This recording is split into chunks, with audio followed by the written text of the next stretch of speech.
মাছের মাথা, ইস! এইসব আমি খাই না। এর গন্ধটাই আমার একদমই ভালো লাগে না। এইসব মাছের মাথা টাথা একদমই রান্না করবে না বলে দিচ্ছি, না হলে কিন্তু আজকে দুপুরে আমি খাবোই না। এই কথাটাই শুনতে হয়েছিল যখন বরকে বললাম আজকে দুপুরে কাতলা মাছের মাথাগুলো দিয়ে মুড়ি ঘন্ট বানাবো। আসলে আমার উনি মাছের মাথাকে দু চোখেই দেখতে পারেন না, খাওয়া তো দূরের কথা।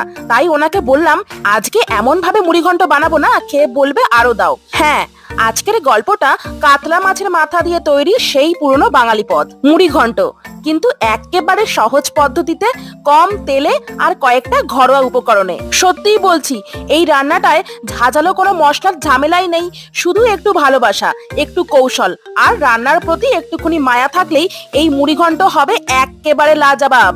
আর বিশ্বাস করুন, মাছের মাথা যারা খায় না, আমি তো শিওর তারাও বলবে ইস, এই পদটা আগে কেন খেলাম না। নিচে দেওয়া বড় ভিডিওর লিংকে এই মুড়ি ঘন্ট রান্নার পুরো ভিডিওটাই আছে।